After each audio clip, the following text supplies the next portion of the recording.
தமிழ்நாட்டு மக்கள் அனைவருக்கும் வணக்கம். இந்த சயின்ஸ்ங்கிற சப்ஜெக்ட் வந்து அடிச்சு தூக்கக்கூடிய நேரம் வந்துருச்சு. ஏன்னா 10க்கு 10 எடுக்க வேண்டியது அவசியம். இதுக்கு முன்னாடி நம்ம சயின்ஸ்ல சூப்பர் நோட்ஸ் சீரீஸ்ல கெமிஸ்ட்ரி பார்த்தோம். அணுக்கள்னா என்ன, மூலக்கூறுகள்னா என்ன, வேதியியல் அட்டவணைனா என்ன, அதோட வரலாறுனா என்ன, ஆக்சிஜனேற்றம்னா என்ன, ஒடுக்கம்னா என்னன்னு சொல்லிட்டு வரிசையா பார்த்தோம். நீல்ஸ் போரோட கோட்பாடு என்ன சொல்லுது, எலக்ட்ரான்கள்னா என்னன்னு சொல்லிட்டு வரிசையா பார்த்தோம். அதன் தொடர்ச்சியாக அந்த வகுப்பு பார்க்கலன்னா அதையும் பார்த்துருங்க. அதன் தொடர்ச்சியாக நம்ம பார்க்க போறது என்ன அப்படின்னா, நம்ம கெமிஸ்ட்ரி ஃபுல்லாவே முடிச்சிட்டோம். அதாவது கெமிஸ்ட்ரியில 10th சயின்ஸ், குறிப்பா 10th science 9th science focus பண்ணி முடிச்சிட்டோம்.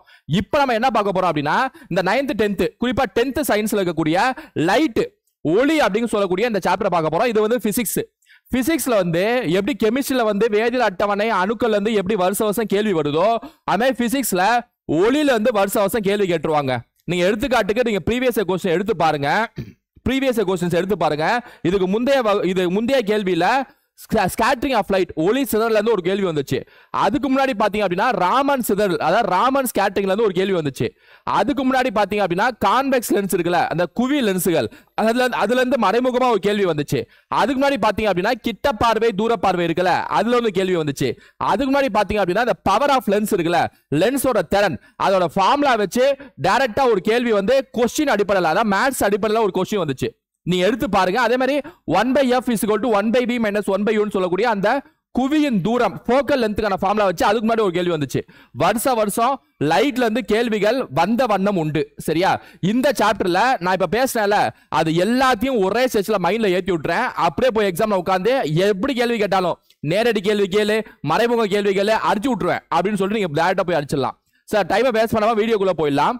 லைட் 10th சயின்ஸ்ல இருக்கக்கூடிய ஒளி அப்படின்னு சொல்லக்கூடியது. அந்த ஒளி அப்படின்னு சொல்லக்கூடிய அந்த சாப்டர்ல அப்படியே புக் வரிசையிலே வருவோம், அந்த புத்தக வரிசையிலே வருவோம். சரி, அப்பதான் உங்களுக்கு தெளிவான ஐடியா கிடைக்கும். ஃபர்ஸ்ட் டக்குன்னு முடிக்கிறேன். டைம் எல்லாம் வேஸ்ட் பண்ண மாட்டேன். டக்குன்னு முடிக்கிறேன். மைண்ட்ல ஏத்துறேன். முடிஞ்சா நோட்ஸ் எழுதிக்குங்க.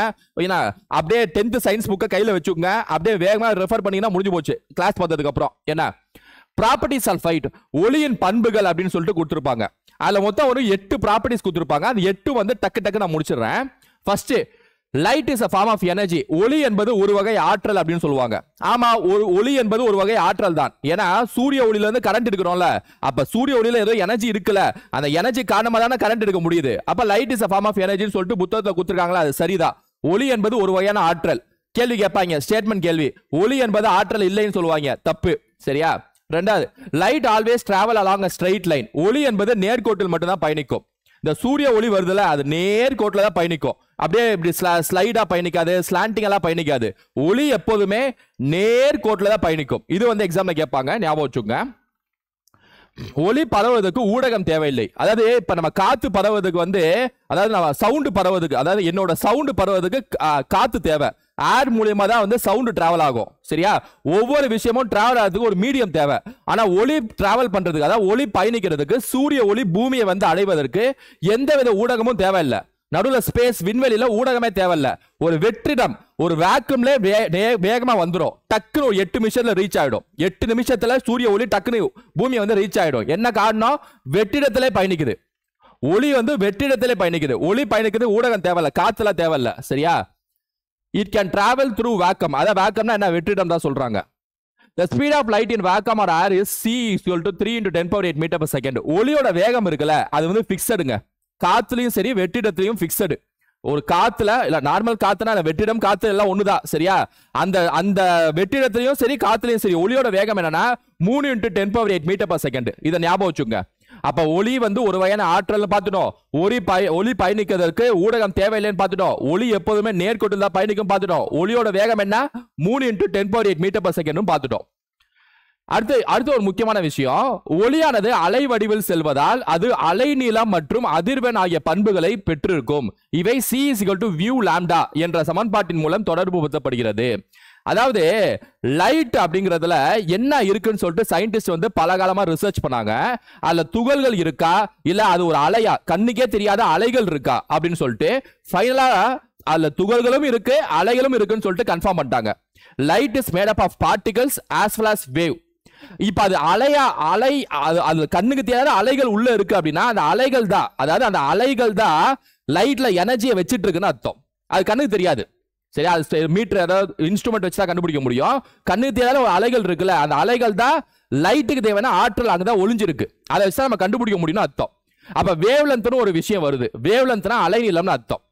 அலைநீளம்னா என்னன்னா ஒரு அலைகள் இருக்கு, அதாவது லைட்ல வந்து இந்த மாதிரி அலைகள் கண்ணுக்கு தெரியாம அலைகள் இருக்குன்னா அலைநீளம்னா என்னன்னா இந்த இடத்துக்கும் இந்த இடத்துக்கும் இருக்கிற தூரம் தான் அலைநீளம், லாம்டான்னு சொல்லுவாங்க. சரியா, லாம்டான்னு சொல்லுவாங்க. இதான் வந்து அலைநீளம்னு அர்த்தம். அதே மாதிரி அலைநீளம் இருந்தாலே ஃப்ரீக்வன்சி உள்ள வந்துடும். ஃப்ரீக்வன்சி அதிர்வெண்னா என்னன்னா ஒரு செகண்டுக்கு எத்தனை அலைநீளம் பாஸ் ஆகுது, ஒரு செகண்டுக்கு எத்தனை அலைநீளம் பாஸ் ஆகுது, அது இப்பதான் ஃப்ரீக்வன்சின்னு அர்த்தம். இப்ப எடுத்துக்காட்டுக்கு சரியா, லைட்ல வந்து ஒரே விதமான அலைநீளம் இல்ல. ஏன்னா லைட்ல வந்து 7 விதமான கலர் இருக்கு. ஒவ்வொரு கலருக்கும் ஒவ்வொரு அலைநீளம் இருக்குன்னு சொல்லிட்டு சயின்டிஸ்ட் சொல்றாங்க. வயலட் கலர் இருக்கு, இண்டிகோ கலர் இருக்கு, ப்ளூ கலர் இருக்கு, ஒவ்வொருக்கும் ஒவ்வொரு அலைநீளம் இருக்குன்னு சொல்லிட்டு சயின்டிஸ்ட் சொல்றாங்க. அது இந்த 8 பாயிண்ட்லயே வரும். அந்த அப்ப ஒவ்வொரு அலைன்னா இது இப்ப இந்த அலைநீளம் பாருங்க, அதாவது இந்த வேவ் லென்த் பாருங்க, அதாவது இந்த வேவ பாருங்க. சரியா, இல்ல எதுக்கு வந்து வேவ் லென்த் ஜாஸ்தி, அலைநீளம் எதுக்கு ஜாஸ்தி, இதுக்கு தானே ஜாஸ்தி, இதுக்கு ரொம்ப கம்மி, அப்படிதானே? அலைநீளம் இதுக்கு ஜாஸ்தி, இதுக்கு கம்மி, ரைட்டா? அப்ப ஃப்ரீக்வன்சியை பார்ப்போமா? ஃப்ரீக்வன்சினா என்னன்னா ஒரு செகண்டுக்கு எத்தனை வேவ்ஸ் பாஸ் ஆகுது, டக்குன்னு ஒரு செகண்ட்ல எத்தனை வேவ்ஸ் பாஸ் ஆகுது, அது பேரு அதிர்வெண். இப்ப இந்த அலைநீளம் பாருங்க, இதுக்கு ஃப்ரீக்வன்சி கணக்கு போட்டோன்னு வைங்களேன், ஒரு செகண்ட் அப்படிங்கிறப்ப சும்மா இந்த ஒரு வேவ் மட்டும் தான் மெதுவா பாஸ் ஆகும். ஏன்னா 1 second one wave length per 1 second. இதே இதுக்கு பாத்தீங்கன்னு வைங்களேன், ஒரு செகண்ட் அப்படிங்கிறப்ப நிறைய வேவ் லென்த் பாஸ் ஆயிருக்கு. ஏன்னா சின்னதா தானே இருக்கு அலைநீளம். அப்பனா என்ன சொல்ல வரேன்னா அலைநீளம், அதிர்வெண், எனர்ஜி இது மூணுக்கும் ஒப்பிட்டு பாருங்க. எங்க வேவ் லென்த் ஜாஸ்தியா இருக்கோ அதுக்கு ஃப்ரீக்வன்சி கம்மி. சரியா, ஃப்ரீக்வன்சி கம்மி.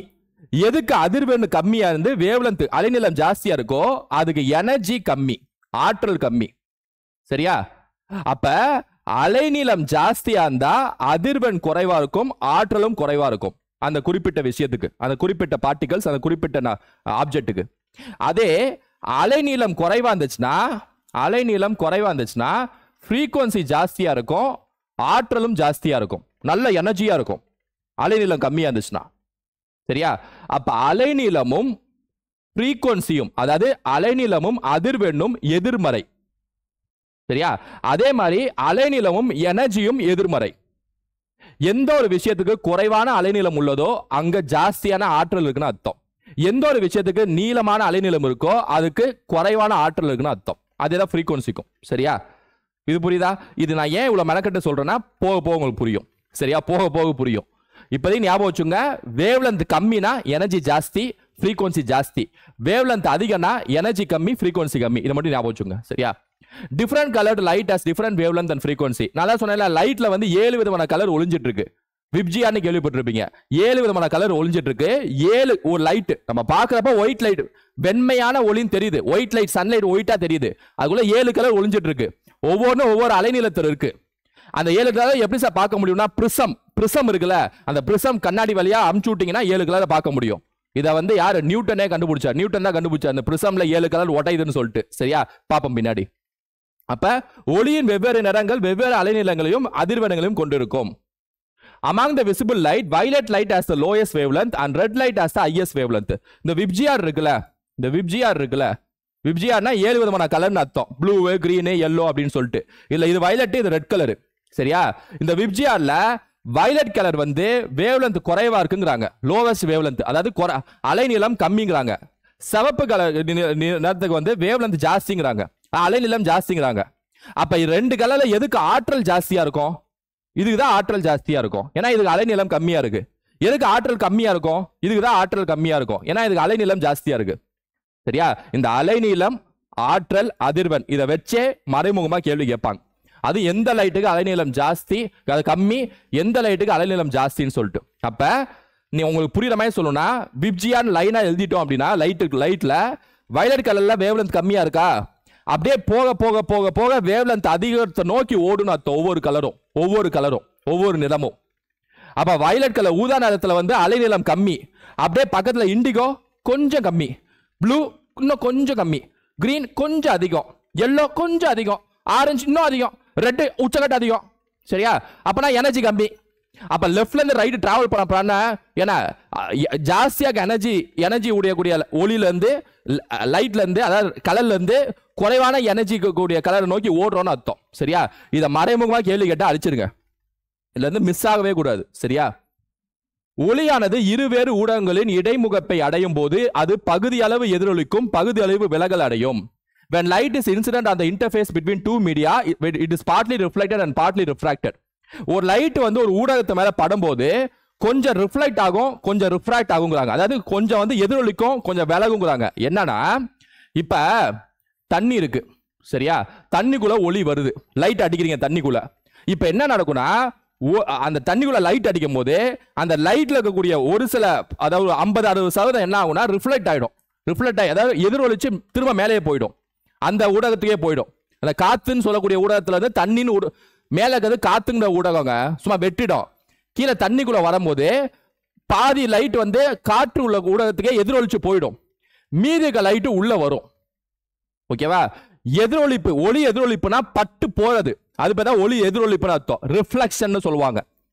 ஒளி விலகல்னா பட்டுட்டு அந்த உள்ளே வரது, அந்த லைட் உள்ளே டிராவல் பண்ணி வருது, உள்ளே பயணித்து வருது, இது பேர் தான் ஒளி விலகல்னு சொல்லுவாங்க. அது ஏன் சார் ரிஃப்ராக்ஷன், ஒளி ஏன் விலகுதுங்கிறாங்க? அப்படியே நேரா வராதா சார் அப்படின்னா அதான் அடுத்த டாபிக். ரிஃப்ராக்ஷன் வரப்போகுது, ஒளி விலகல்னு அங்கதான் வரப்போகுது. ரிஃப்ளெக்ஷன் கூட 10th சயின்ஸ் புக்ல கொடுக்கல, எதிரொலிப்பு வந்து 10th சயின்ஸ் புக்ல கொடுக்கல, 9th கொடுத்துருக்காங்க. 10th ரிஃப்ராக்ஷன், ஒளி விலகல்னா என்னன்னு பார்க்க போறோம் அடுத்து. சரியா? அப்ப 8 பாயிண்ட் நச்சுன்னு பார்த்தாச்சுங்க. ஒளி வந்து ஒரு வகையான ஆற்றலுங்க. ஒளி பயணிப்பதற்கு ஊடகம் தேவையில்லைங்க. ஒளி நேர்கோட்டில் தான் எப்போதும் பயணிக்குங்க. ஒளியோட வேகம் வந்து 3 × 10⁸ மீட்டர்/செகண்டுங்க. ஒவ்வொரு ஒளிக்கும், ஒவ்வொரு லைட்ல ஒவ்வொரு கலருக்கும் ஒவ்வொரு வேவ்லென்த் அலைநீளம் ஒவ்வொரு அதிர்வெண் உடையதுங்க. C = mu lambda ஒரு ஃபார்முலா பாத்தீங்களா? அது என்னன்னா, அது ஃபார்முலா டிஸ்கஸ் பண்ணல.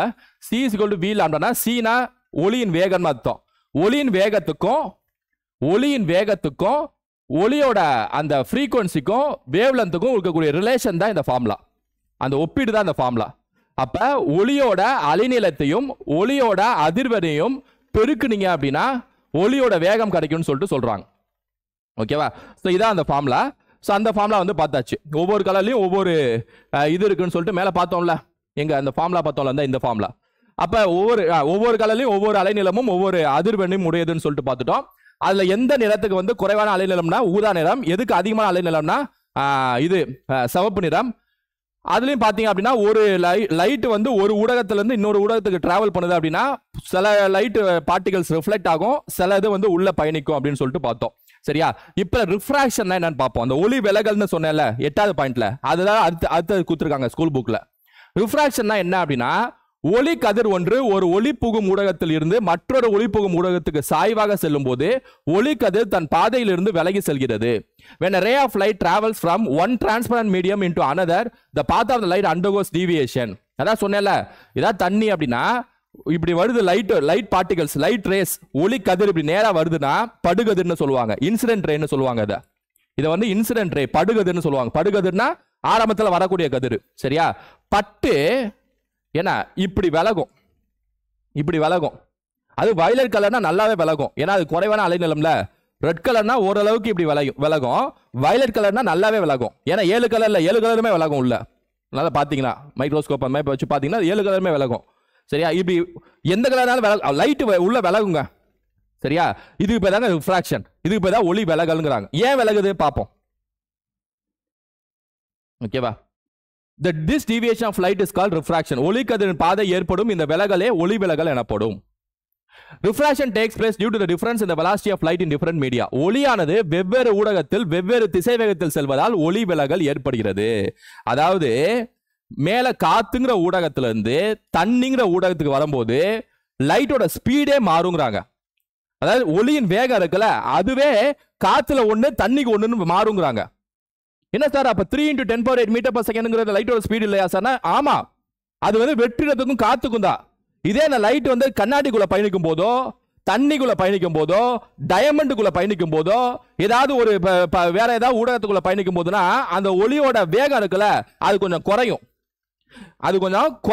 இப்ப எடுத்துக்காட்டுக்கு நான் இதை பின்னாடி நான் சொல்றேன். இப்பயே உங்களுக்கு நான் ஒரு விஷயம் நான் உங்களுக்கு காட்டுறேன். இங்க பாருங்க, இதை நான் பின்னாடி சொல்ல போறேன், இப்பயே காட்டிடுறேன். சரியா? காத்துல ஒளியோட வேகம் பாருங்களேன், 3 × 10⁸ மீட்டர்/செகண்ட் நம்ம படிச்சது, இதான் பிக்ஸடு. இதே தண்ணியில பாருங்களேன் 2.3 × 10⁸ மீட்டர்/செகண்ட். அப்படின்னா என்ன அர்த்தம்? ஒளியோட வேகம் வந்து காற்றை விட தண்ணியில பயணிக்கும் போது கம்மியாதுன்னு அர்த்தம். அதனால்தான் லைட்டோட அந்த ஆங்கிள் இருக்குல்ல, அதாவது நேரா வந்துட்டு இருக்க அந்த படுகதிர் பட்டதுக்கு அப்புறம் உள்ள அந்த படுகு, அதாவது என்ன சொல்ற, விலகு கதிர் இருக்குல்ல, ரிஃப்ராக்டட் ரே, அது கொஞ்சம் விலகி போகுது பாருங்க, ஆங்கிள் மாறுது பாருங்க. அப்ப ஒளியின் அந்த ஒளி வந்து ஒரு ஊடகத்திலிருந்து மற்றொரு ஊடகத்துக்கு பயணிக்கும் போது அதன் கோணங்கள் மாறும். சரியா, அதன் வேகமும் மாறும். சரியா, ஞாபகம் வச்சுங்க. The velocity of light is more in a rarer medium and less in a denser medium. ஒளியின் திசைவேகம் அடர்வு குறைந்த ஊடகத்தில் அதிகமாகவும் அடர்வு மிகுந்த ஊடகத்தில் குறைவாகவும் இருக்கும். அது என்ன சார் அடர்வு குறைந்த ஊடகம் அப்படின்னா ஏர் தான் சொல்றாங்க.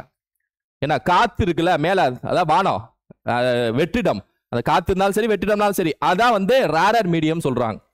சரியா, டென்சர் மீடியம்னா என்ன, காத்தை கம்பேர் பண்றப்ப தண்ணி இருக்குல்ல, அது டென்சர் மீடியம் வாங்க. அதாவது அடர்வு மிகுந்த ஊடகம். தண்ணினாலே டென்சர் மீடியம் சொல்ல வரல, அந்த தண்ணி டென்சர் மீடியமா இருந்துச்சுன்னா ரேரர் மீடியம் என்ன ஆகும்னா காத்தா இருக்கும். இப்ப சப்போஸ் தண்ணி ரேரர் மீடியமா இருந்துச்சுன்னா அதை விட டென்சர் ஆகக்கூடிய கண்ணாடி இருக்குல்ல, அது டென்சர் மீடியமா இருக்கும். அப்ப ஆக மொத்தத்துல டென்சர் மீடியம்னா ரேரர்னு ஒன்று இருக்கணும், அப்பதான் டென்சர் ஒன்று இருக்கும். அதாவது அடர் மிகுந்தன்னு ஒன்று பேசுறோம்னா அடர் குறைந்தன்னு ஒன்று இருக்கணும்.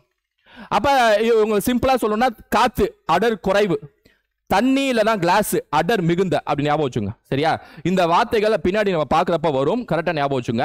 4 பாயிண்ட் தான் பார்த்தோம் ஒளி விலகல்ல. ஏன்னா ஒளி ஒரு ஊடகத்திலிருந்து இன்னொரு பயணிக்கும் போது அதன் கோணங்கள் மாறும், அதுக்கு பேர் தான் ஒளி விலகல்னு சொல்றோம்.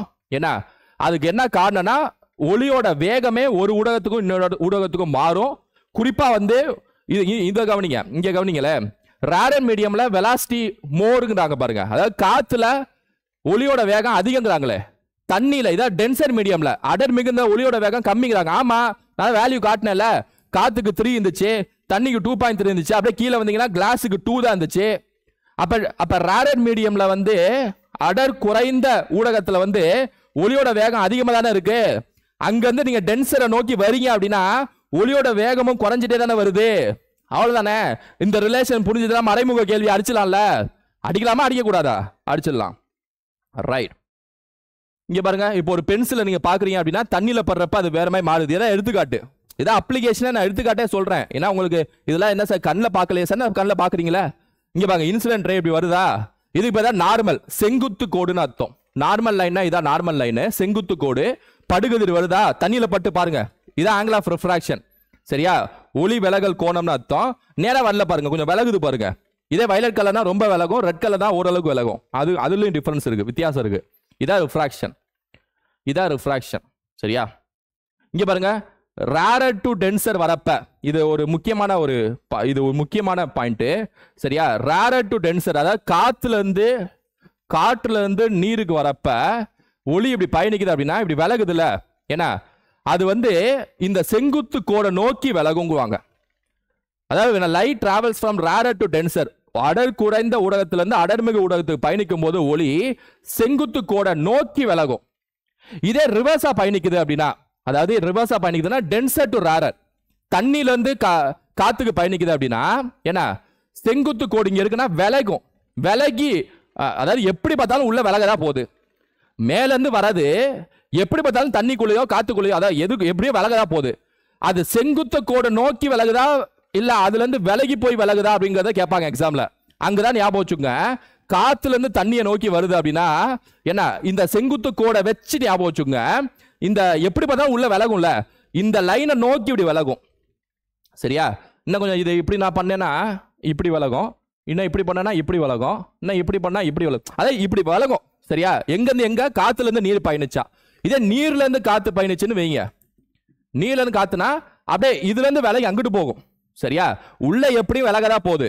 அதுக்கு சயின்டிஸ்ட் என்ன சொல்றாங்கன்னா, இந்த செங்குத்து கோடுன்னு ஒன்று போட்டுட்டு அதை நோக்கி விலகுதா அதுல இருந்து விலகி போதா அப்படிங்கிறத வச்சு ஒரு 2 இது சொல்றாங்க, அவ்வளவுதான். அது மாதிரி ஒன்றும் இல்லை. சரியா, உங்களுக்கு புரியுற மாதிரி சொல்லணும்னா இதுக்காக தான் இது இல்லைன்னா எம்டி பேஜ், அதனால எம்டி பேஜை கொண்டு வந்தேன். தண்ணி இருக்கு அப்படின்னா இதான் செங்குத்து கோடுனா, இதான் லைட் வருது அப்படின்னா, இப்ப காத்துல இருந்து தண்ணியை நோக்கி வருதா, இப்படி விலகும், இதை நோக்கி வரும். இதே தண்ணி இருக்கு, நான் இங்கிருந்து லைட் அடிக்கிறேன், உங்களுக்கு அந்த பிக்சர் வேணாம், இப்ப நான் சொல்றேன், இங்கிருந்து லைட் அடிக்கிறேன், அப்ப இங்கிருந்து இப்படி அடிக்கிறேன். சரியா, அப்ப என்ன ஆகும் அப்படின்னா இப்படி விலகும், இந்த கோட்ல இருந்து அங்கிட்டு விலகும், விலகி போகும், அங்கிட்ட லைட் அப்படியே தெரியும் நம்ம கண்ணுக்கு.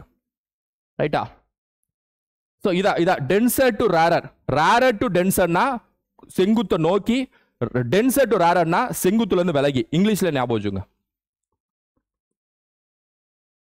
இது பேர் தான் வந்து ஃபர்ஸ்ட் லா ஆஃப் ரிஃப்ராக்ஷன், அதாவது ஒளி விலகலோட முதல் விதி. இப்போ அதாவது நம்ம என்ன பார்த்துட்டோம்னா ஒளியின் பண்புகள் 8 பண்புகள் பார்த்தாச்சு. ஒளி விலகல்னா என்னன்னு பார்த்தாச்சு. ஒவ்வொரு டென்சர் மீடியம் ரேரர் மீடியம்னா என்னன்னு பார்த்தாச்சு. அடர் மிகு அடர் குறைவுனா என்னன்னு பார்த்தாச்சு. அதுக்கான கான்செப்ட் என்னன்னு சொல்லி பார்த்தாச்சு.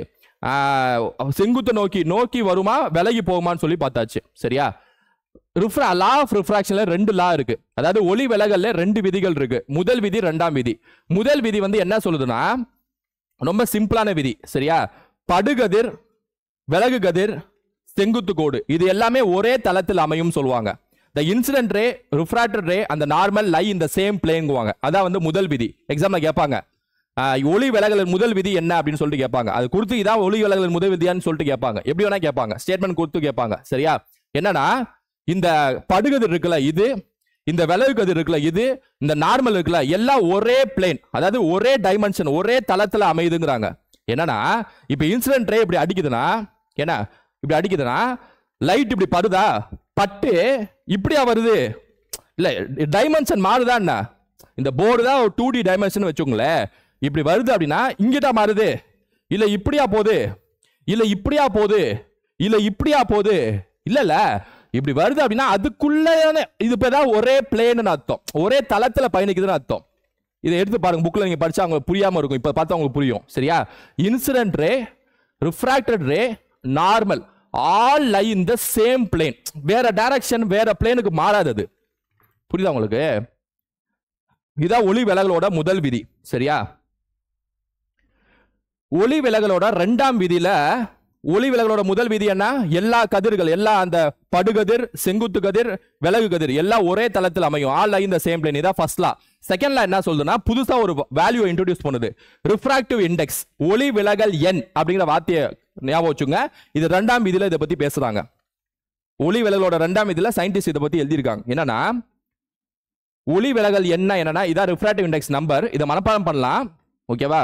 இந்த சொல்லிருந்ததுக்கு அப்புறம் பாருங்க, அதுக்கு ஃபார்முலா பார்த்துட்டீங்கன்னா அதுக்கப்புறம் பார்த்தா உங்களுக்கு புரியும். ரிஃப்ராக்டிவ் இண்டெக்ஸ்னா ஒன்றும் இல்லைங்க, ஒன்றும் இல்லை.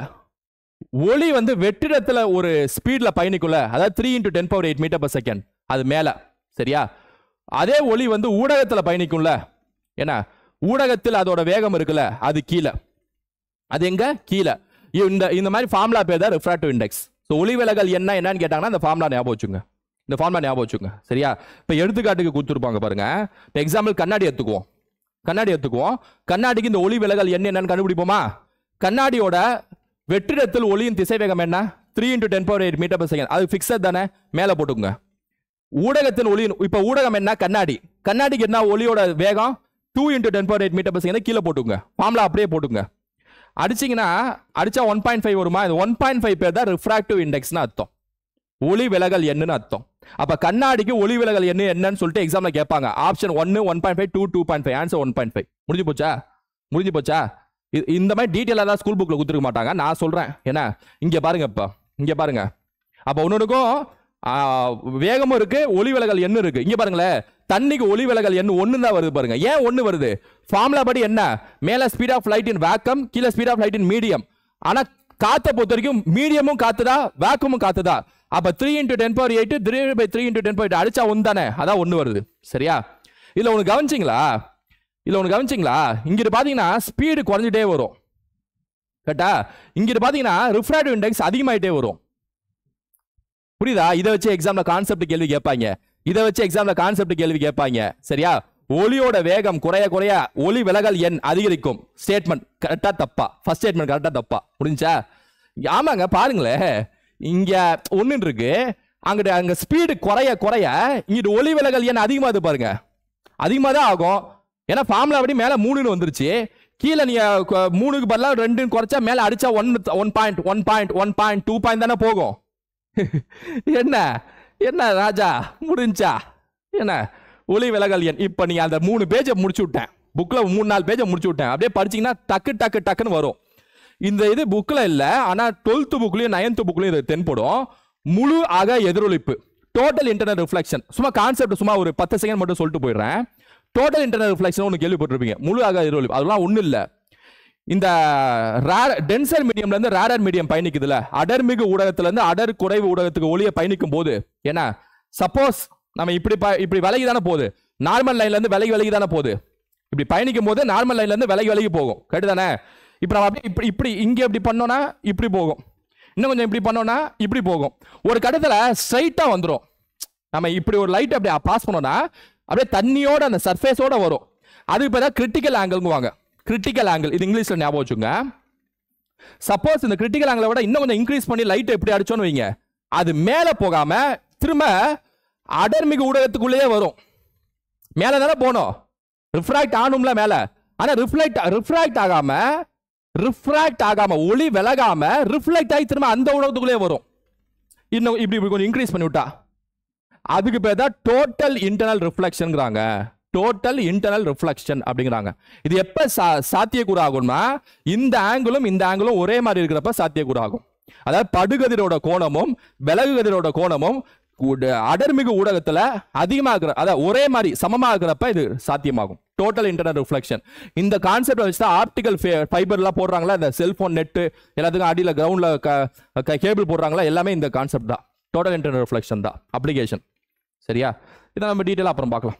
ரைட், இப்போ நம்ம பார்த்துட்டோம் வந்து என்னது, ஒளியின் பண்புகள் பார்த்தாச்சு, ஒளி விலகல்னா என்னன்னு பார்த்தாச்சு, ஒளி விலகலோட முதல் விதி பார்த்தாச்சு, ஒளி விலகலோட இரண்டாம் விதி பார்த்தாச்சு, முழுவாக எதிரொலிப்பு டோட்டல் இன்டர்னல் ரிஃப்ளெக்ஷன் என்னன்னு பார்த்தாச்சு, ஒளி விலகலோட வேகம் மாற ஒளி விலகல் எண்ணு எப்படி மாறுது, ரிஃப்ராக்டிவ் இண்டெக்ஸ் எப்படி மாறுதுன்னு சொல்லி பார்த்தாச்சு.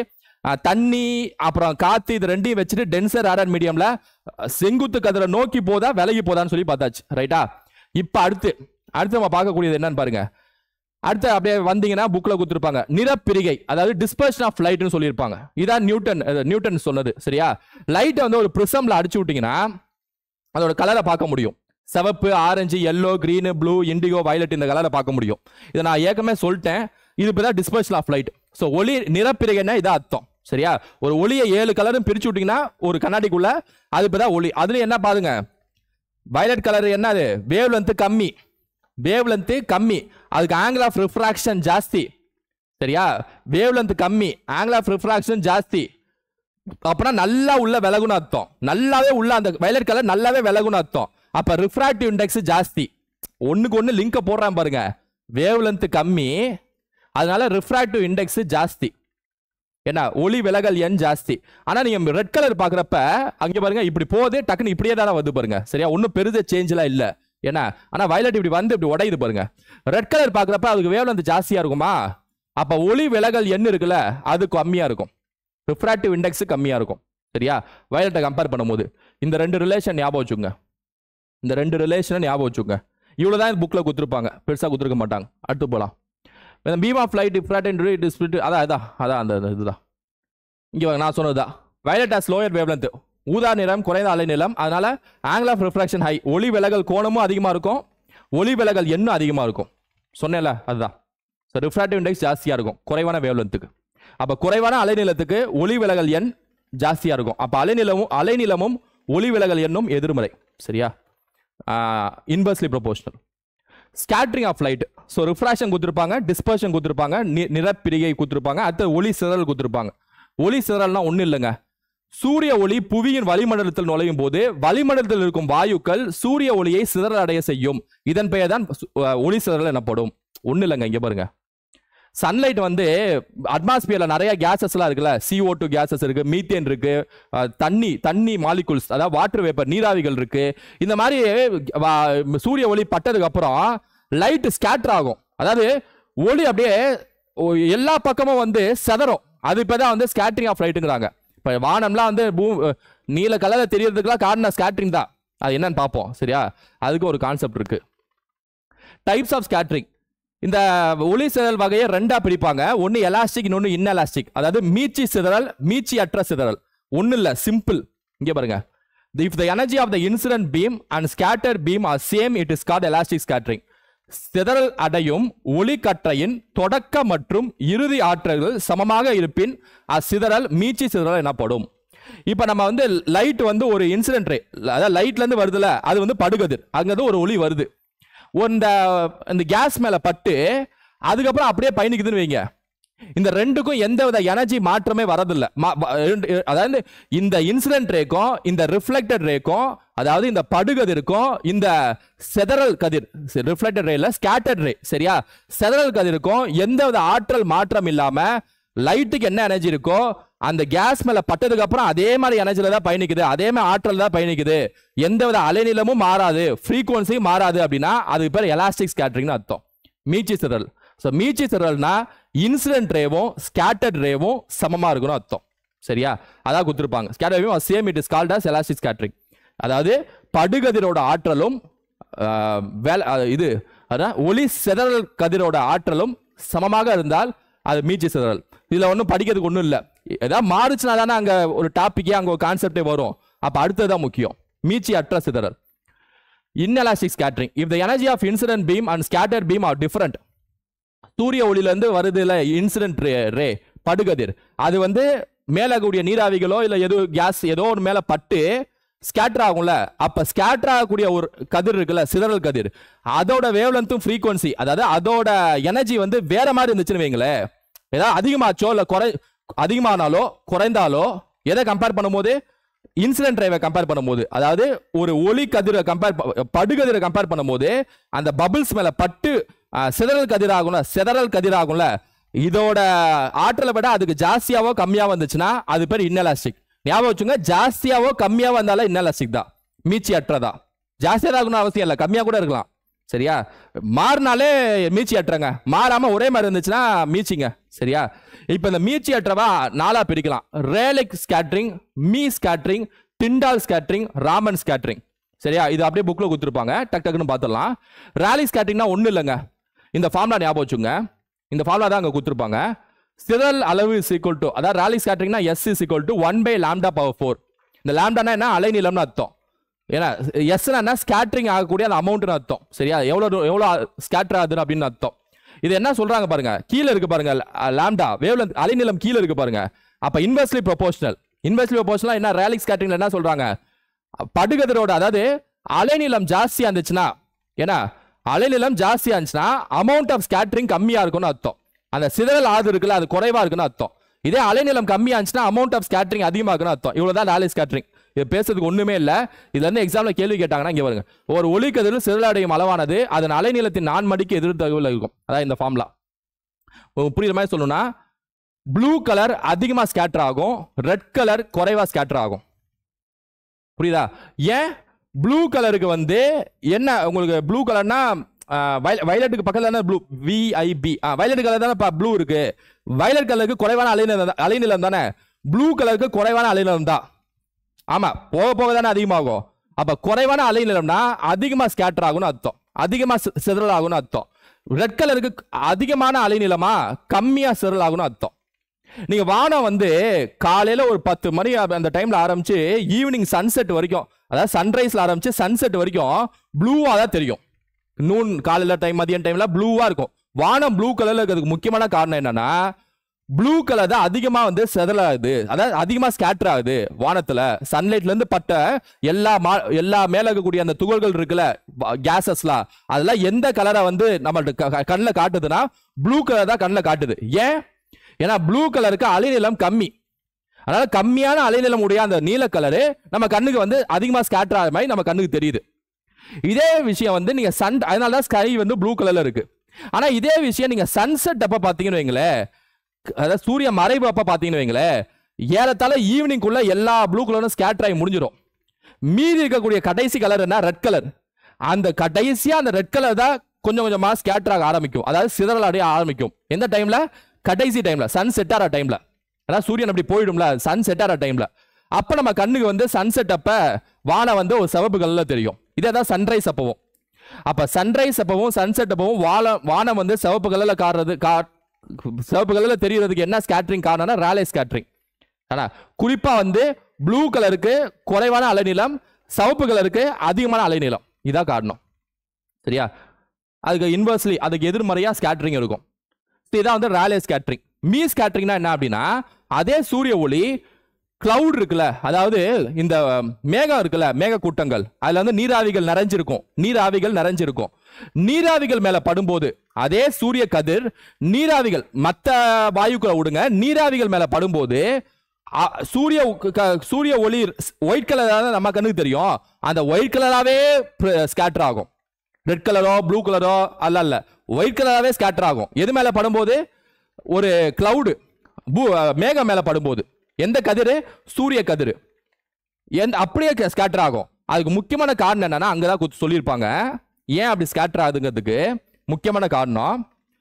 when diameter of scatterer is larger than the wavelength of the incident light, அதாவது சூரிய கதிரோட அலைநீளம் இருக்குல்ல, அதை விட இந்த தண்ணியோட வாட்டர் வேப்பர் நீராவியோட விட்டம், அதாவது இந்த பெருசா இருந்துச்சு, விட்டம் பெருசா இருக்கு அப்படின்னா, அதாவது இந்த வேவ்லென்த் இருக்குல்ல, இன்சிடென்ட் லைட்டோட வேவ்லென்த் இருக்குல்ல, இதை விட டயாமீட்டர் ஆஃப் ஸ்கேட்டர், அதாவது துகளின் விட்டமானது பெருசா இருக்கு அப்படின்னா, எந்தவித மாற்றமும் அடையாமல் அந்த வெள்ளையா வரக்கூடிய லைட்டை வெள்ளையாவே ஸ்கேட்டர் பண்ணி விட்டுரும். எங்கேயுமே கம்மி வேவ்லென்த் குறையாது, அதிகரிக்காது, வேற கலர்லாம் ஸ்கேட்டர் பண்ணி கண்ணுக்கு காட்டாது, வெள்ளை கலராகவே தெரியும் கிளவுடு. அப்ப கிளவுடு அந்த மேகம் ஒயிட் கலராகவே தெரிஞ்சிட்டு இருக்கிறது காரணம் என்னன்னா, மீ ஸ்கேட்டரிங் தான், மீ சிதறல் தான். குறிப்பா அந்த தண்ணி நீராவிகளோட அந்த டயாமீட்டர் விட்டம் பெருசாக்கதான் காரணம். கூற்றுக்கானல கேட்பாங்கல்ல, ஏன் மேகம் வெள்ளை கலர்ல தெரியுது, ஏன்னா அந்த நீராவியோட விட்டமானது பெரிதாக இருப்பதால் அப்படின்னு ஞாபகம் வச்சுக்கலாம். சரியா?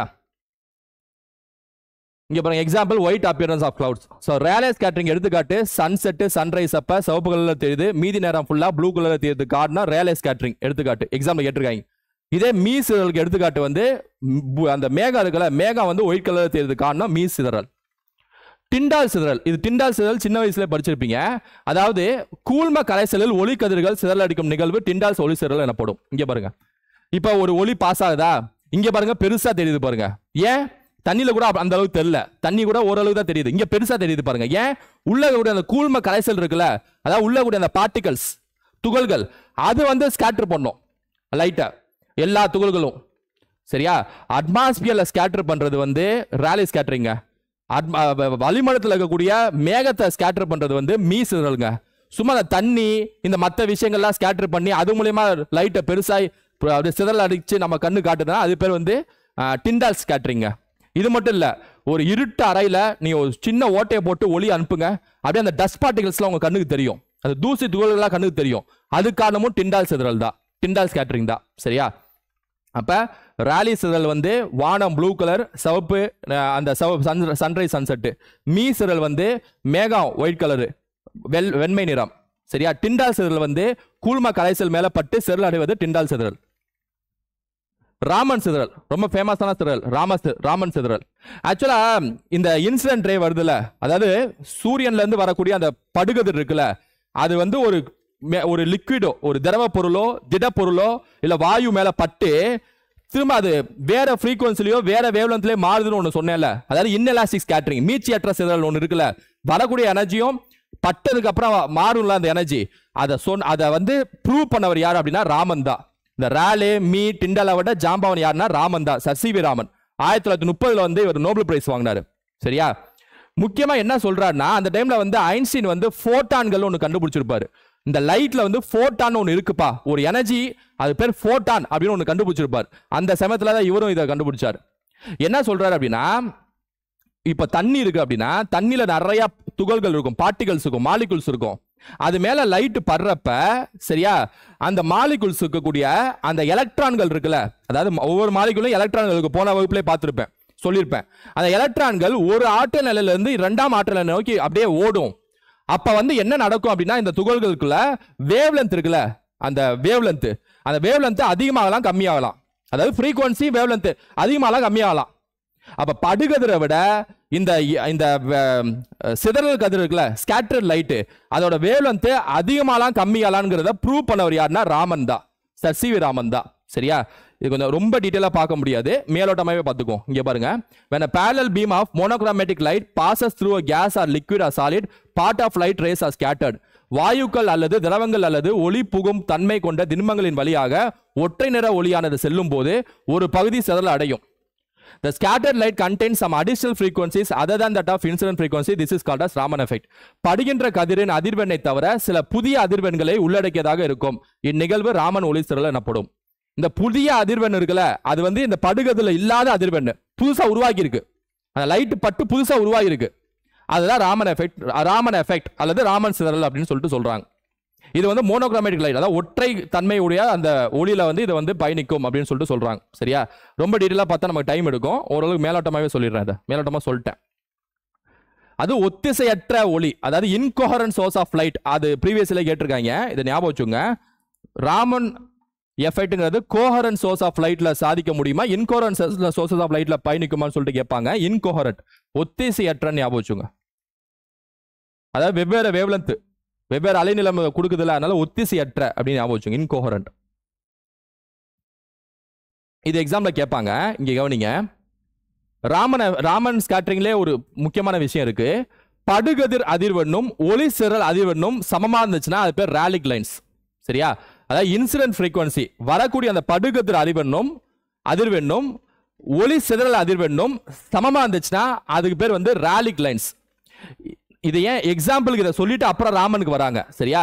இதே வேற வேற இருந்துச்சுன்னா அது பேர் தான் ராமன் லைன்ஸ், ராமன் கோடுகள். சரியா? ராமன் கோடுகள், ராமன் எஃபெக்ட் என்ன சொல்லலாம். அதாவது ஒளி கதிர் படுகதிரும் இந்த சிதறல் கதிர் இருக்குல்ல, இது ரெண்டுக்கும் மாறி இருந்துச்சுன்னா, ரெண்டும் சமமா இல்லாம இருந்துச்சுன்னா அது பேர் தான் ராமன் லைன்ஸ். அதுலயும் பாருங்க, ஃபர்ஸ்ட் ஒன் இருக்குல்ல, ஃபர்ஸ்ட் ஒன்ல பாத்தீங்கன்னா இன்சிடென்ட் ஃப்ரீக்வன்சி கம்மியா இருக்கு, ஸ்கேட்டர்ட் அதிகமா இருக்கு. அதாவது பட்டதுக்கு அப்புறம் வேவ்லென்த் ஜாஸ்தியாது, அதாவது ஃப்ரீக்வன்சி ஜாஸ்தியாது, வேவ்லென்த்ல ஃப்ரீக்வன்சி ஜாஸ்தியாது. அப்படின்னா அதுக்கு பேர் ஆன்டி ஸ்டோக்ஸ் லைன்ஸ் சொல்றாங்க, ஆன்டி ஸ்டோக் கோடுகள். ஸோ எக்ஸாம்ல கேட்பாங்க ஆன்டி ஸ்டோக் கோடுகள்னா என்னன்னு சொல்லிட்டு. ஆன்டி ஸ்டோக் கோடுகள்னா நீங்க ஒன்னே ஒன்று ஞாபகம் வச்சுங்க, இன்சிடென்ட் ஃப்ரீக்வன்சி கம்மியா இருந்துச்சுன்னா, படுகதிர் அதிர்வெண் குறைவா இருந்தா ஆன்டி ஸ்டோக். இதே படுகதிர் அதிர்வெண் அதிகமா இருந்துச்சுன்னா, எதை ஸ்கேட்டர் ஃப்ரீக்வன்சியை கம்பேர் பண்ணும்போது அதுக்கு பேர் ஸ்டோக்ஸ் லைன்ஸ். ஸோ ஸ்டோக்ஸ் லைன்ஸ்னா படுகதிர் அதிர்வெண் அதிகமா இருந்தா, ஆன்டி ஸ்டோக்ஸ் லைன்ஸ்னா படுகதிர் அதிர்வெண் குறைவா இருந்தா. இதை மட்டும் ஞாபகம் வச்சுங்க போதும். சரியா? இதை மட்டும் ஞாபகம் வச்சுங்க போதும், வேற எதுவும் குழப்ப விரும்பல. படுகதிர் அதிர்வெண் அதிகமா இருந்துச்சுன்னா ஸ்டோக், குறைவா இருந்தா ஆன்டி ஸ்டோக். படுகதிர் அதிர்வெண் இன்சிடென்ட் ஃப்ரீக்வன்சி அதிகமா இருந்தா ஸ்டோக்ஸ், குறைவா இருந்துச்சுன்னா ஆன்டி ஸ்டோக்ஸ். அதிகமா இருந்தா ஸ்டோக்ஸ், குறைவா இருந்தா ஆன்டி ஸ்டோக்ஸ். அதிகமா இருந்தா ஸ்டோக்ஸ், குறைவா இருந்துச்சுன்னா ஆன்டி ஸ்டோக்ஸ். சரியா? சோ இது வரைக்கும் நம்ம பார்த்தது எல்லாமே ரிஃப்ராக்ஷன், ஒளி விலகல் பார்த்துட்டோம். டிஸ்பர்ஷன், நிறப்பிரிகை பார்த்துட்டோம். ஸ்கேட்டரிங், ஒளி சிதறல் பார்த்துட்டோம். அதுலயும் மீச்சி அற்ற பார்த்துட்டோம். அது உள்ள ராலிக்கு எடுத்துக்காட்டு பார்த்தோம், மீக்கு எடுத்துக்காட்டு பார்த்தோம், டிண்டால்னா என்னன்னு பார்த்தோம், எடுத்துக்காட்டு பார்த்தோம். ராமன் எஃபெக்ட பார்த்துட்டோம், ராமன் விளைவை பார்த்துட்டோம். எவ்வளவு டைம்? ஓகே. அடுத்து நம்ம லென்ஸுகள், கான்வெக்ஸ் லென்ஸுகள், கான்கேவ் லென்ஸுகள். ரொம்ப டைம் எடுத்துக்காது, டக்குன்னு முடிஞ்சிடும். சரியா? கான்வெக்ஸ் லென்ஸுகள், கான்கேவ் லென்ஸுகள் சொல்லியிருப்பாங்க. அதாவது குவி லென்ஸுகள், குழி லென்ஸுகள் கொடுத்துருப்பாங்க. குவி லென்ஸ்னா எப்படி இருக்கும்னா அந்த இப்படி இருக்கும். சரியா? இதுல வந்து நீங்க லைட் ரேஸ், ஒளியோட அந்த படுகதிரை பாஸ் பண்ணீங்கன்னா எல்லாம் அப்படியே மெர்ஜ் ஆகி ஒரு இடத்துல குவியும். அது பேர் தான் குவி லென்ஸ். இந்த பாயிண்ட்ல குவியும். என்ன செய்யுதுக்கு என்ன அர்த்தம் கேக்குறீங்களா? இப்ப சூரிய ஒளி வருது. இந்த கான்வெக்ஸ் லென்ஸ் இருக்குல்ல, குவி லென்ஸ், நான் கையில வச்சிருக்கேன். அந்த சைடு ஒரு பேப்பர் வச்சுக்கிறேன். சரியா? நல்ல வெயில், சூரிய ஒளி நல்லா அடிக்குது. நல்லா அந்த கான்வெக்ஸ் லென்ஸ் இங்க வச்சுக்கிறேன், இங்க ஒரு பேப்பர் வச்சுக்கிறேன். சரியா? இப்ப என்ன நடக்கும்னா அப்படியே சூரிய கதிர்கள் பட்டு டைரக்டா அந்த பேப்பர் மேல ஒரு புள்ளியில மட்டும் போடும், பேப்பர்ல ஒரு இடத்துல போடும். அப்படியே வச்சுட்டே இருந்தீங்கன்னு வைங்களேன், அந்த பேப்பர் தீ பிடிச்ச மாதிரி எரிஞ்சிடும். அந்த இடம் அப்படியே ஹோல் வந்துடும், அப்படியே தீ பிடிச்ச மாதிரி எரிஞ்சிடும், கருகிடும். இது புரியுதாப்ப? அப்ப கான்வெக்ஸ் லென்ஸை வந்து கான்வெக்ஸ் லென்ஸ் என்ன செய்யும்னா வரக்கூடிய படுகதிர்கள்ல ஒன்றிணைச்சு ஒரு புள்ளியில அந்த இமேஜை காட்டும். அதாவது அந்த உண்மையான ஆப்ஜெக்டோட இமேஜை ஒரு புள்ளியில அங்க ஒரே இடத்துல காட்டும். இது இப்பதான் வந்து கான்வெக்ஸ் லென்ஸ்னு அர்த்தம், அதாவது குவி லென்ஸுகள் அர்த்தம். சரியா? ரொம்ப மேலோட்டமா பார்த்தாலே போதும், ஞாபகம் வச்சுங்க. குவி லென்ஸுகள். இதுக்கு முக்கியமான விஷயம் என்னன்னா, ஒரு 3 பாயிண்ட் படிச்சுட்டா போதும், எக்ஸாம்ல கேட்பாங்க.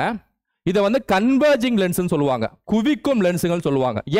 ஏன்னா எல்லா கதிர்களையும் ஒரு இடத்துல குவிக்குதுல, அதனால தான் குவிக்கும் லென்ஸுகள் சொல்லுவாங்க. சரி, இதோட பிம்பம் என்ன? இமேஜ் சைஸ் இருக்குல்ல, அதாவது இமேஜ் சைஸ். 2வது பாயிண்ட் இங்க இருக்கு.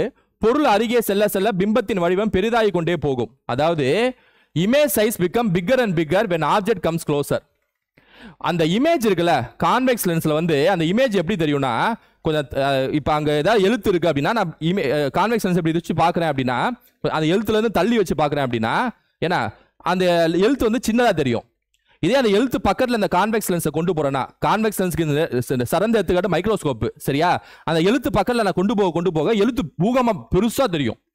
அதான் இங்க எக்ஸாம்ல கேட்பாங்க கான்வெக்ஸ் லென்ஸை பொறுத்த வரைக்கும் ஒரு ஆப்ஜெக்ட் இருக்கு அப்படின்னா அந்த ஆப்ஜெக்ட்டுக்கு விலகி இருந்துச்சு, அதாவது ஆப்ஜெக்டை விட்டு தள்ளி இருந்துச்சுன்னா அந்த ஆப்ஜெக்டோட இமேஜ் வந்து ரியல் இமேஜா தெரியும், உண்மையான பிம்பமா தெரியும், ஆனா சின்னதா தெரியும். இதே ஆப்ஜெக்ட் பக்கத்துல நான் போக போக அது பெருசாயிட்டே போகும். இதான் எக்ஸாம்ல கேட்பாங்க சரியா. ஸோ அது என்ன lens? Convex lens. Mostly real இமேஜஸ்னா பெரும்பாலும் மெய் பிம்பத்தை தோற்றுவிக்கும். மெய் பிம்பம்னா என்ன அர்த்தம்னா, இப்போ சூரிய ஒளி வந்துச்சுல அடிச்சு அந்த பேப்பரை கருகிச்சு பாருங்க, அப்ப சூரிய ஒளியே அங்க படுதுன்னு அர்த்தம். இதான் மெய் பிம்பம் அர்த்தம், ரியல் இமேஜ்னு அர்த்தம். அந்த கான்வெக்ஸ் லென்ஸுக்குள்ள சூரிய ஒளி தெரியல, அதுல இருந்து பட்டு டைரக்டா அங்க அடிக்குது, இது பார்த்தா ரியல் இமேஜை காட்டுதுன்னு அர்த்தம். மெய் பிம்பம் ரொம்ப டீட்டெயிலா போக விரும்பல, இந்த 3 பாயிண்ட் மட்டும் பார்த்துங்க. குவியும் லென்ஸுகள் சொல்லுவாங்க.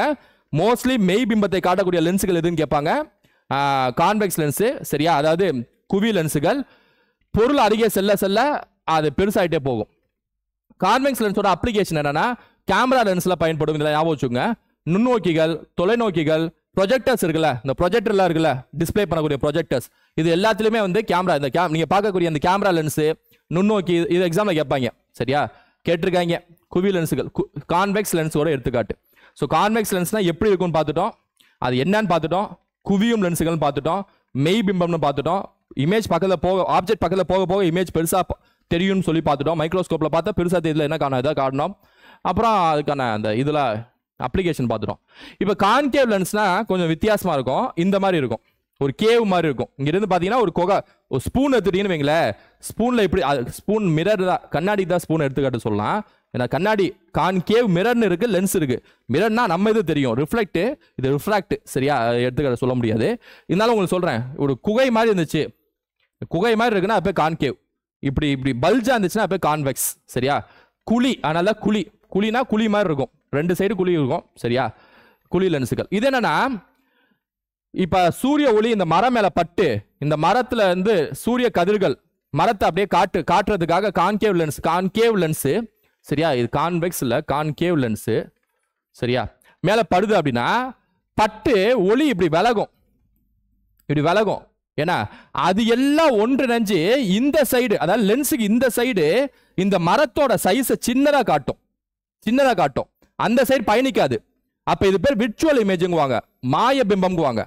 அப்ப நான் அந்த சைடு இருந்து பாக்குறேன் இந்த மரத்தை அப்படின்னா, இந்த மரத்தை நான் இந்த சைடு இந்த கான்கேவ் லென்ஸ் வச்சு பாக்குறேன்னா, ஏன்னா எனக்கு இந்த மாதிரி இமேஜ் தான் தெரியும், இந்த மாதிரி பிம்பம் தான் தெரியும், குட்டியா தெரியும். அப்ப இதுல இருந்து ஒரே விஷயம் கன்ஃபார்ம் ஆகுது, கான்வெக்ஸ் லென்ஸ் இது மாதிரி பார்த்தோம்ல குவி லென்ஸுகள், அதை தள்ளி வச்சு பார்த்தா சின்னதா தெரியும், ஆனா கிட்ட போக போக பெருசாயிடும். ஆனா கான்கேவ் லென்ஸ், குழி லென்ஸ் இருக்குல்ல, அது ஆப்ஜெக்ட் எங்க இருந்தா கூட, இங்க இருந்தாலும் சரி, இங்க இருந்தாலும் சரி குட்டியா காட்டிடும், அவ்வளவுதான். அப்ப கான்கேவ் லென்ஸ், குழி லென்ஸுகள் ஆல்வேஸ் இமேஜை டிமினிஷ்டா, சிறிதாக தான் காட்டும், குட்டியா தான் காட்டும் சரியா, குட்டியா தான் காட்டும். எந்த லென்ஸ்? Concave lens. இதை வந்து விரிக்கும் லென்ஸுங்குவாங்க, டைவர்ஜிங் லென்ஸ்னு சொல்லுவாங்க. இமேஜஸ் ஆல்வேஸ் டிமினிஷ், பிம்பம் எப்பவுமே சிறிதாகவே தெரியும். மாய பிம்பம், அதாவது விர்ச்சுவல் இமேஜ் தான் தெரியும் சரியா. இது 3 பார்த்தாச்சு.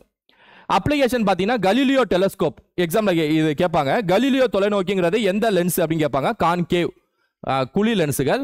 ஸ்பை ஹோல், இந்த வீட்டிலலாம் வந்து வெளில யார் நிற்கிறான்னு சொல்லிட்டு பார்ப்பீங்களே, அந்த இது அதெல்லாம் வந்து இந்த உளவுத்துறை, ஸ்பை ஹோல். மயோப்பியா, ஓகே, அதை வீட்டில் நிற்கிறாங்க, இப்போ என்ன ஸ்பைன்னு சொல்லிட்டு போறாங்க, அதை வீட்டில் நிற்கிறாங்கன்னா அந்த சைடு ஒருத்தவங்க பெருசாக நிற்கிறாங்கன்னா அது உங்களுக்கு அப்படியே அந்த இமேஜ் அப்படி சின்னதாக நிற்கிற மாதிரி காட்டும்ல, அதான் அது வந்து என்ன லென்ஸ் யூஸ் பண்ணியிருக்காங்க, குழி லென்ஸுகள். மயோப்பியா, கிட்ட பார்வை, இது ஒரு அப்ளிகேஷன் தான். இப்போ உங்க நார்மல் கண்ணு இருக்குன்னு வைங்களேன், ஒரு நார்மல் கண்ணு எப்படி செயல்படும்னா, உங்க கண் இமையில இருந்து அதான் உங்க கண்ணு ஐபால்ஸ் இருக்குல்ல, அங்க வந்து எந்த பொருளோ அந்த பொருளோட லைட் சர்ஃபேஸ், அந்த இன்சிடென்ட் கதிர்கள் பட்டு நேரா ரெட்டினான்னு சொல்லுவாங்க. இந்த இடம் பேர் ரெட்டினா. இந்த ரெட்டினா மேல நேரா அந்த, அதாவது உங்க கண்ணுக்குள்ள இருக்கும். இப்போ ஏதோ பொருளை பாக்குறீங்கன்னா அது அப்படியே அந்த பொருளோட சர்ஃபேஸ் ரிஃப்ளெக்ட் ஆகி நம்ம உங்க கண்ணில் பட்டு நேராக ரெட்டினால விழுணும். இந்த ரெட்டினால விழுந்தாதான் உங்க கண்ணு நார்மலா இருக்கு, எல்லா பொருளும் கரெக்டாக தெரியும்னு அர்த்தம். சப்போஸ் உங்களுக்கு ஒரு குறைபாடு இருக்கு அப்படின்னா ரெட்டினால விழுகாம அதுக்கு முன்னாடியே விழுந்துச்சுன்னு வைங்க, சரியா? அப்போ உங்களுக்கு தூரத்தில் இருக்க பொருள்லாம் வந்து சரியா தெரியாது. இது இப்போ தான் மயோப்பியான்னு அர்த்தம், சரியா? அதாவது பேர்ல வந்து கிட்ட பார்வைன்னு இருக்கு அப்படின்னா என்ன அர்த்தம்னா கிட்ட இருக்க பொருள் தான் தெரியும்னு அர்த்தம், தூரத்தில் இருக்க தெரியாத அர்த்தம். அது பேர் தான் மயோப்பியா. ஸோ மயோப்பியா தூரத்தில் இருக்க தெரியாது, கிட்ட இருக்க மாதிரி தான் தெரியும். ஏன்னா காரணம் இமேஜ் வந்து ரெட்டினாக்கு முன்னாடியே உழுவுது. இப்போ என்ன செய்யணும், இந்த இமேஜ் ரெட்டினாக்கு இங்க உழுறத இன்னும் கொஞ்சம் எக்ஸ்டெண்ட் பண்ணி இங்க உழ வைக்கணும், சரியா? அப்படி பண்ணிட்டோம் அப்படின்னா கரெக்ட் பண்ணியாச்சுன்னு அர்த்தம், அதாவது கரெக்ட் ஆயிடுச்சுன்னு அர்த்தம். அப்பனா நார்மலா உங்க கண்ணு தெரியும்னு அர்த்தம். அங்கதான் என்ன லென்ஸ் யூஸ் பண்றாங்கன்னா கான்கேவ் லென்ஸ் யூஸ் பண்றாங்க. Concave lens. ஏன்னா கான்கேவ் லென்ஸ் என்ன செய்யும், வரக்கூடிய கதிர்கள் என்ன செய்யும், ஒன்றிணைக்காது, விளக்க தானே செய்யும். இப்ப கதிர்கள் இப்படி வருதுன்னா சரியா, அதை கொஞ்சம் இப்படி விளக்கும். ஏன்னா இப்ப இது ஆல்ரெடி உங்க கண்டிஷன் படி இப்படி இந்த இடத்துல வந்து உங்க கன்வெர்ஜ் பண்ணுதா. நார்மலாவே உங்க ஐபால்ஸ் இருக்குல்ல, உங்க ஐபால்ஸ் இருக்குல்ல கண்ணு, அது வந்து நார்மலாவே ஒரு கான்வெக்ஸ் லென்ஸ் தான், அதாவது ஒரு குவி லென்ஸ் தான், சரியா? உங்க சிக்கல் இருக்கிறப்ப இந்த இடத்துல இப்படி குவிதுன்னா கொஞ்சம் விளக்கி விட்டோன்னு வைங்க, அதாவது இந்த லென்ஸ் இன்னும் கொஞ்சம் விளக்குதுன்னு வைங்க, அப்ப அப்படி போய் அப்படி விழுவும்ல, கரெக்டா இல்லையா? உங்களுக்கு புரியறதுக்காக சொல்றேன், சரியா? நேரா வருதுன்னா ஷார்ட் அப்படி பண்ணிடுதுன்னா இது ஆளு நம்ம லென்ஸை போட்டு இன்னும் கொஞ்சம் விலக்கி விட்டு நம்ம கொண்டு போனோம்னா அது அப்படியே அங்க போய் கரெக்டா விட்டுரும்ல. அது என்ன பவர்னு பார்த்து டாக்டர் உங்க பிரிஸ்கிரைப் பண்ணுவாங்க, எந்த மாதிரி பவர்ல எந்த மாதிரி விளக்குனா எந்த மாதிரி கரெக்டா ரெட்டினால விழுகும். புரியுதா? இது இப்பதான் மயோப்பியாவை ட்ரீட் பண்ணியாச்சுன்னு அர்த்தம். அப்ப மயோப்பியாக்கு என்ன லென்ஸ் யூஸ் பண்றாங்க, கான்கேவ் லென்ஸ், குழி லென்ஸுகள் யூஸ் பண்றாங்க. அப்ப தூரத்தில் இருக்க விஷயம்லாம் உங்களுக்கு தெரியலனா உங்களுக்கு பயன்படுத்தக்கூடிய லென்ஸ் உங்க டாக்டர் கொடுக்குறாங்களா அது பேர் கான்கேவ் லென்ஸ், குழி லென்ஸ்னு அர்த்தம். தூரத்தில் இருக்கலாம் சரியா தெரியலனா நீங்க போட்டுக்க கண்ணாடி குழி லென்ஸுகள்னு அர்த்தம், சரியா? அது என்னன்னு டீட்டெயிலாக எக்ஸ்பிளைன் பண்ணிட்டேன். இது ஹைப்பர்மெட்ரோபியா, அதாவது தூர பார்வைன்னு அர்த்தம். தூரத்தில் இருக்க தெரியும், கிட்ட இருக்க தெரியாது. அதுக்கு என்ன காரணம்னா ரெட்டினால உழுகணும், இதான் நார்மல் விஷயம். ஹைப்பர்மெட்ரோபியா என்ன அர்த்தம்னா ரெட்டினாக்கு பின்னாடி உழுகும், கொஞ்சம் தள்ளி போய் உழுகும், சரியா? இப்போ என்ன செய்யணும்னா அப்படியே இங்கே ரெட்டினால உழுற மாதிரி மாற்றணும், இப்போ கொண்டு வரணும். அங்கே தான் கான்வெக்ஸ் லென்ஸை யூஸ் பண்ணுறாங்க, சரியா? கான்வெக்ஸ் லென்ஸை யூஸ் பண்ணுறாங்க. அதாவது இந்த மாதிரி கண்டிஷன்ல என்ன நடக்கும்னா உங்களோட கண் லென்ஸ் இருக்குல்ல அது கொஞ்சம் அங்க போய் கன்வெர்ஜ் பண்ணும், தூரமா கன்வெர்ஜ் பண்ணும். அதை கிட்ட கன்வெர்ஜ் பண்ண வைக்கிறது தான் இந்த கான்வெக்ஸ் லென்ஸோட பொறுப்பு. ஆல்ரெடி உங்களுக்கு தூரமா தான் கன்வெர்ஜ் பண்ணுது. இப்போ அதுக்கு முன்னாடி ஒரு கான்வெக்ஸ் லென்ஸை வச்சா, ஒரு குவி லென்ஸை வச்சா இது கொஞ்சம் கன்வெர்ஜ் பண்ணி கொடுத்துரும்ல, ஒரு பாதி வேலையை இது முடிச்சிடும்ல. உங்களது தான் முடியல, கொஞ்சம் தள்ளி போகுது. நம்ம உங்க கண் ஹைப்பர்மெட்ரோபியா நோயாளி கண்ணு தள்ளி போய் விழுவுது, ரெட்டினால இருந்து பின்னாடி போகுது, உங்க கண்ணுனால முடியல. அப்ப அதுக்கு முன்னாடி உங்க கண்ணு மாதிரியே கான்வெக்ஸ் லென்ஸை வச்சா அது கொஞ்சம் சுருக்கி கொடுக்கும், அதாவது கன்வெர்ஜ் பண்ணி கொடுக்கும். உங்க இதை நார்மலா கன்வெர்ஜ் பண்ணி கரெக்டா இந்த இடத்துல உழுக வச்சிரும், ரெட்டினால உழுக வச்சிரும். அப்பனா இந்த கண்டிஷனை சாட்டிஸ்ஃபை பண்ணி இந்த லென்ஸை போட்டா முடிஞ்சிடும் அர்த்தம். அப்ப என்ன எக்ஸாம்ல கேட்பாங்கன்னா தூர பார்வை ஹைப்பர்மெட்ரோபியாக்கு என்ன லென்ஸ் கேட்பாங்க, கான்வெக்ஸ் லென்ஸ், சரியா? தூர பார்வையை குணப்படுத்துறதுக்கு கான்வெக்ஸ் லென்ஸ் குவி லென்ஸ், கிட்ட பார்வையை குணப்படுத்துறதுக்கு குழி லென்ஸ், சரியா? ஞாபகம் வச்சுக்கோங்க, ஞாபகம் வைத்துக் கொள்ளுங்கள், ஞாபகம் வைத்துக் கொள்ளுங்க. இதான் நம்ம தெரிஞ்சுக்கணும், சரியா? அப்புறம் பவர் ஆஃப் லென்ஸ், பவருக்கு ஃபார்முலா பார்த்துங்க 1/f. ஃபோக்கல் லென்த்னா என்ன, ஒன்றும் இல்லை. ஃபோக்கல் லென்த்னா என்னன்னா இந்த லென்த் இப்போ தான் ஃபோக்கல் லென்த். அப்போ எங்கே உழுவுதோ அது இப்போ தான் குவியும் தூரம்னு அர்த்தம், குவியும் தொலைவு. பவருக்கு ஃபார்முலா வந்து டயாப்டர். ஸோ டைம் ஆயிடுச்சுன்னு நினைக்கிறேன், முடிச்சிடலாம், சரியா? இதெல்லாம் சின்ன சின்ன விஷயம் தான், நீங்கள் ஸ்கூல் புக்லேயே பாருங்க. இதை வந்து மேத்ஸ் மாதிரி கொஸ்டின் கேட்பாங்க, சரியா? இங்கே பாருங்க, கான்வெக்ஸ் லென்ஸ்னா பாசிட்டிவ், கான்கேவ் லென்ஸ்னா நெகட்டிவ். பவர் வந்து பாசிட்டிவ் வந்துச்சுன்னா கான்வெக்ஸ், நெகட்டிவ் வந்தால் கான்கேவ். இப்போ தூரத்தில் இருக்கலாம் தெரில, உங்களுக்கு மயோப்பியா இருக்குன்னா உங்களை மைனஸ் தானே சொல்லுவாங்க, -2 -3ன்னு. இதே கிட்ட இருக்க தெரில அப்படின்னா பிளஸ், சரியா? பவர் இது உங்களுக்கு தெரியும்னு நினைக்கிறேன். அது ஃபோக்கல் லென்த்துக்கான formula 1/f = 1/u - 1/v - 1/u. u distance of object, அதாவது இந்த பொருளின் தூரம். v டிஸ்டன்ஸ் ஆஃப் இமேஜ், அதாவது பிம்பத்தின் தூரம். இந்த ஃபார்முலா வச்சு எக்ஸாம்ல கொஸ்டின் கேட்பாங்க, ஃபார்முலா வச்சு அடிச்சிடுங்க. அது மேக்னிஃபிகேஷன், அதாவது உருப்பெருக்கிறதுக்கான ஃபார்முலா பார்த்துருங்க, சரியா? அதே உருப்பெருக்கம் <1 எப்படி இருந்துச்சுன்னா இமேஜ் எப்படி தெரியும், greater 1 எப்படி தெரியும் சொல்லணும். சும்மா இதை ரீட் விட்டுருங்க, புக்ல இருக்கும், ரீட் விட்டுருங்க, சரியா? ஓகே ஸ்டூடெண்ட்ஸ், ஓகே டைம் என்ன, ஓகே டைம் 54 நிமிஷம் எடுத்துக்கிச்சு, சரியா? ஓகே ரைட், ஓகே ஒரே வீடியோவில் முடிச்சிட்டேன். நான் சொன்னதை கொஞ்சம் நிதானமாக ஸ்லோ ஃபார்வர்டில் பாருங்கள். கொஞ்சம் டிஃபிகல்ட்டான ஒரு டாபிக் தான். நார்மலாக அப்படி நம்ம ஆட்டம் மாலிகுல்ஸோ இல்லை செல் பயாலஜியில் செல்களோ டிஸ்பிளைன் பண்ணுற மாதிரி பண்ண போகிறது இல்லை. ஏன்னா புரிய தன்மை இமேஜினேஷன் அதிகமாக இருக்கணும். அதுக்காக தான் மெனக்கட்டி உள்ள நடத்துகிறேன். சரியா? இதுலேருந்து கொஸ்டின்ஸ் எப்படின்னு தப்பாது. நேரடி மறைமுகமாக எந்த கேள்வி வந்தாலும் அடிச்சிருங்க. இதை மட்டும் படிச்சுட்டு போக, இது மட்டும் படித்தாலே போதும். அந்த school book 10th science school புக்கை ஒரே ஒரு ரீட் பண்ணுங்கள். உங்கள் மைண்டில் வேகமாக வரும். அதாவது அரை மணி நேரத்தில் முடிச்சிடலாம். 3 மணி நேரம் ஆகுமா? 1/2 மணி நேரத்தில் முடிச்சிடலாம். சரியா? இந்த வீடியோ 1 மணி நேரமா? 1.5 மணி நேரத்தில் முடிஞ்சிச்சு. 1.5 மணி நேரத்தில் அந்த பாடமே முடிஞ்சிச்சு. அவ்வளோதானே? நமக்கு அவ்வளோ தானே வேணும். சரியா? இன்னொரு வீடியோவில் சந்திக்கிறேன். Thank you students.